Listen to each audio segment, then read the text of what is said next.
नमस्कार दोस्तों, स्वागत है आपका एक बार फिर से आपके अपने YouTube चैनल शिक्षक ज्ञान बाय अनिल पर। दोस्तों, आज के इस वीडियो में मैं आप सबको जानकारी देने वाला हूं कि राजस्थान का राज्य कर्मचारी किस प्रकार से अपनी अचल संपत्ति का ब्यौरा IPR में भरे।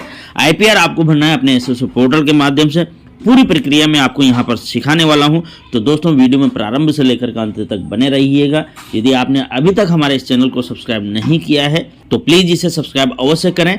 सब्सक्राइब करने के बाद में बेल आइकन के बटन को प्रेस करना बिल्कुल न भूलें, ताकि जब भी कभी इस प्रकार की कोई भी सूचना, जानकारी या जीवन का अनुभव साझा करूँ तो इसकी सूचना सबसे पहले आपको प्राप्त हो। तो दोस्तों, सबसे पहले आपको अपने SSO पोर्टल पर लॉगिन करना है। लॉगिन करने के बाद कुछ इस प्रकार से आपको इंटरफेस दिखाई देता है। यहीं पर आपको राजकाज IPR की यह एप्लीकेशन दिखाई दे जाती है। यदि नहीं दिखती है तो यहाँ पर अदर एक्टिव ऐप्स दिया गया है, इस पर आपको सिंपली टच करना है।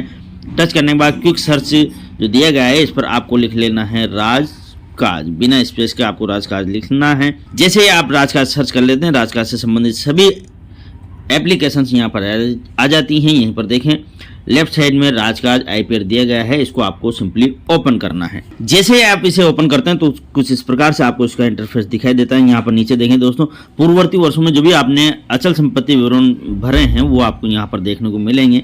यहाँ पर फिलहाल 1 जनवरी 2026 की स्थिति में जो आपको IPR भरना है, उसके लिए यहाँ पर जो ये बॉक्स दिया गया है, ये जो आइकन दिया गया है, इस पर आपको क्लिक करना है। दोस्तों, मैं आपको यहाँ पर बता दूँ, यदि आप अपना IPR समय पर नहीं भरते हैं तो आपकी वेतन वृद्धि पर विचार नहीं किया जाएगा और आपके प्रमोशन पर भी इसका प्रभाव पड़ेगा। तो दोस्तों, आप अपना IPR अवश्य भरें। दोस्तों, यहाँ पर जैसे आप इस आइकन पर क्लिक करते हैं तो यह आपको बाहर फेंक देता है। फिर से दोबारा से आपको यहाँ पर लॉगिन करना पड़ता है। मैं लॉगिन कर लेता हूँ एक बार फिर आपको बताता हूँ। जैसे ही आप इस पर लॉगिन करते हैं तो कुछ इस प्रकार से आपको इसका इंटरफेस दिखाई देता है। यहाँ पर आपका नाम आ जाता है। नीचे आपकी जो सेवाएं हैं, आपकी जो सर्विस है, उससे संबंधित जानकारी। गवर्नमेंट एम्प्लॉई आप हैं तो आपको गवर्नमेंट एम्प्लॉई लेना है। जुडिशरी से रिप्रेजेंटेटिव यदि आप हैं तो यहाँ पर लेना है। ऑटोनोमस बॉडी में यदि आप हैं तो आपको ऑटोनोमस बॉडी यहाँ पर लेना है। मेरे केस में यहाँ पर गवर्नमेंट एम्प्लॉयज है तो गवर्नमेंट एम्प्लॉयज पर मेरे को मार्क करना है।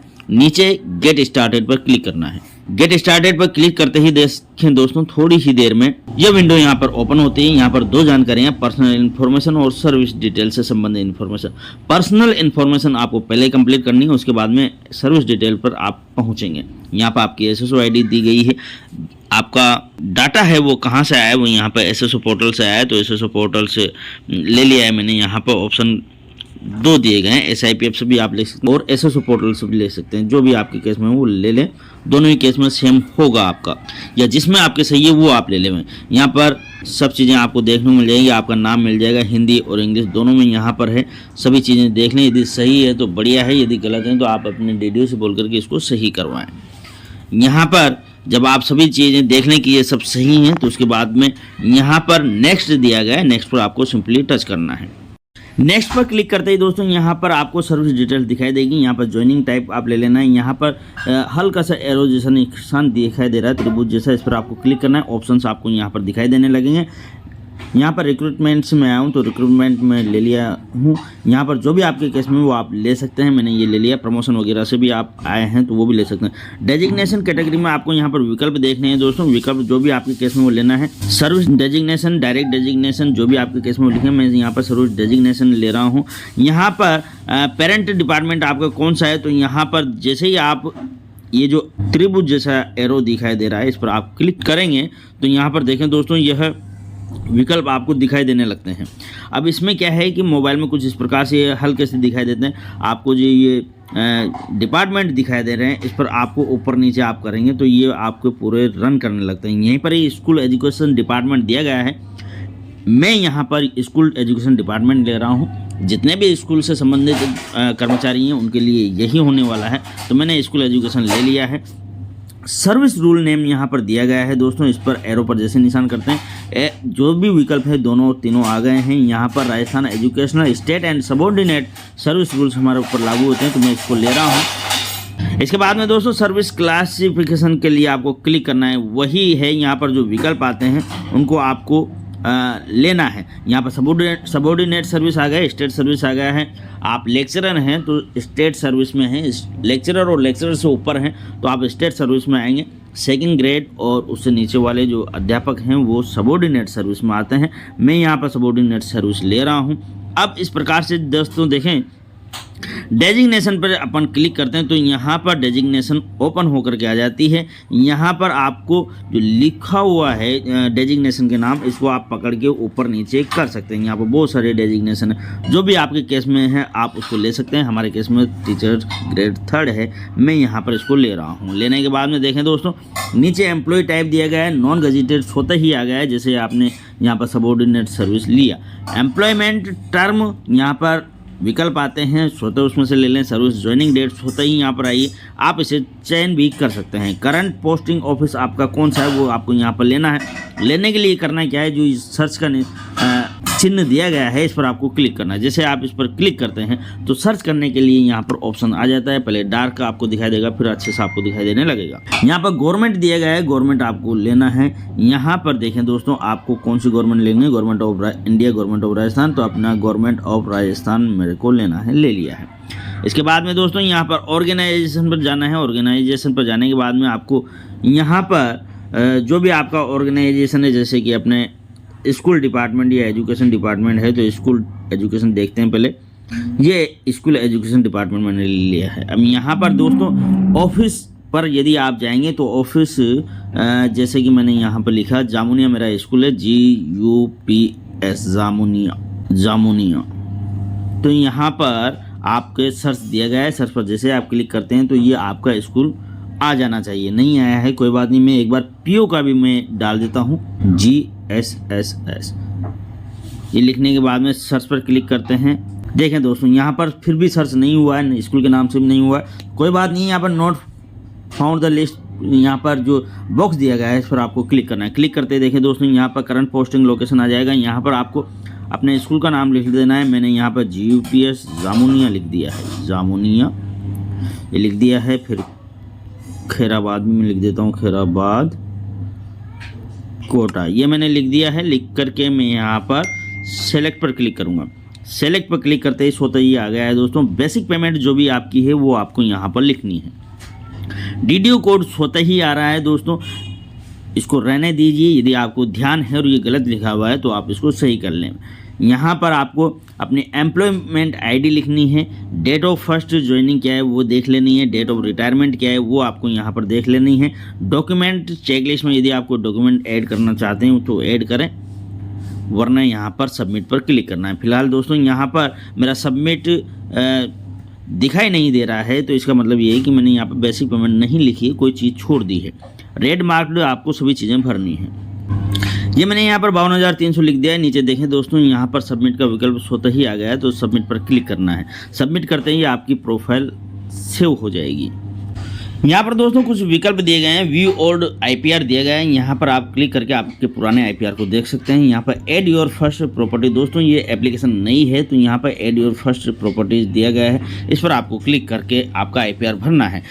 डिक्लेयर IPR एज नील, यदि आपके पास या आपके डिपेंडेंट या आपकी पत्नी किसी के पास भी कोई IPR प्रॉपर्टी नहीं है तो आपको डिक्लेयर IPR एज नील पर आपको क्लिक करके अपना IPR सबमिट करना है। एड योर फर्स्ट प्रॉपर्टी पर क्लिक करेंगे तो आप IPR के लिए आगे बढ़ जाएंगे। जो एड योर फर्स्ट प्रॉपर्टी दिया गया है इस पर आपको सिंपली टच करना है। टच करते हैं यहाँ पर देखें दोस्तों, आपको प्रॉपर्टी भरनी है, जो कि यदि आपने पहले भी भरी हुई है तो भी आपको यहाँ पर भरनी है। प्रॉपर्टी टाइप पर क्लिक करना है। प्रॉपर्टी कौन सी आपकी, यहाँ पर विकल्प दिए गए हैं, इनमें से आपको ले लेना है। एग्रीकल्चर, कॉमर्शियल, जो भी आपके केस में है। हमारे केस में यहाँ पर दोस्तों रेजिडेंशियल है, मैं रेजिडेंशियल ले रहा हूँ। प्रॉपर्टी सब टाइप पर आपको क्लिक करना है। यहाँ पर विकल्प आते हैं दोस्तों, इनमें से आपको ले लेना है। बिल्डिंग है, प्लॉट है, फ्लैट है, विला है, जो भी आपके केस में वो आपको लेना है। मैं यहाँ पर प्लॉट ले रहा हूँ। उसके बाद में दोस्तों एड्रेस रूरल है या अर्बन है वो आपको ले लेना है। मैं यहाँ पर अर्बन ले रहा हूँ। यहाँ पर एड्रेस आपको भरना है, जो भी आपका मकान नंबर है या प्लॉट नंबर है वो आपको भरना है। एड्रेस, लोकेलिटी, जो भी आपको पूरा यहाँ पर भर लेना है। मैं भर देता हूँ, उसके बाद में आपको बताता हूँ। ये दोस्तों मैंने यहाँ पर जो भी मेरी प्रॉपर्टी थी उसका पूरा एड्रेस डाल लिया है। नीचे आना है, ओनरशिप डिटेल आपकी स्वयं की है, डिपेंडेंट की है, जॉइंट है, जो भी है आपके केस में वो आपको लेना है। यहाँ पर अटैच फाइल करनी है, यदि आप कोई फाइल अटैच करना चाहते हैं वो भी यहाँ पर अटैच कर सकते हैं। मैं यहाँ पर नहीं कर रहा हूँ, केवल यहाँ पर मार्क करना ही सफिशिएंट है। नीचे आए दोस्तों, मैनर ऑफ एक्विजिशन, मतलब किस प्रकार से आपने लिए। यहाँ पर विकल्प आपको देखने को मिलेंगे, 3-4 विकल्प हैं दोस्तों। यहाँ पर आपने परचेज की है, आपको बिल में मिली है, इनहेरिटेंस मतलब उत्तराधिकार में मिली है, गिफ्ट है, लीज है, जो भी आपके केस में। मैंने खरीदी है, परचेज यहाँ पर ले लिया है। डेट ऑफ एक्विजिशन कब आपने ली है वो आपको यहाँ पर भरनी है दोस्तों। मेरे केस में जैसे मैंने 2009 में ली थी, तो मैं यहाँ पर डेट ले लेता हूँ 29 या 27, जैसे मैंने तारीख ले ली है। मंथ लेना है यहाँ पर 9वां मंथ था, मतलब सितंबर, तो सितंबर ले लिया है। यहाँ पर 2018 में ले रहा हूँ, 2018 मैंने ये ले लिया है 2018। इसके बाद में नीचे देखें दोस्तों, यहाँ पर आपने परचेज की है तो परचेज में आपने कितना लोन लिया है, सेविंग कितना लिया है, ये सारी चीज़ें भी यहाँ पर डालें। रेड मार्क किया हुआ नहीं है, आप इसको छोड़ भी सकते हैं, मैंने छोड़ दिया है दोस्तों। नेम यहाँ पर लिखना है। नेम किसका लिखना है, जिससे आपने ली है। किससे ली है दोस्तों, मैंने यहाँ पर UIT कोटा से लिए, तो मैं UIT कोटा यहाँ पर लिख रहा हूँ। इसके बाद में कॉन्टैक्ट नंबर लिखना है आपको उसका। ये रेड मार्क नहीं है, लिखना जरूरी नहीं है। प्रेजेंट वैल्यू जो भी है आप लिख दें। मैं यहाँ पर 20 लाख जैसे लिख रहा हूँ। ये अंदाजे से लिखनी है, कोई ज़रूरी नहीं है कि आप बिल्कुल फिक्स लिखें। यहाँ पर एनुअल इनकम यदि कोई है तो वो लिखना है, नहीं है तो यहाँ पर 0 लिख दें। मैंने 0 लिख दी है।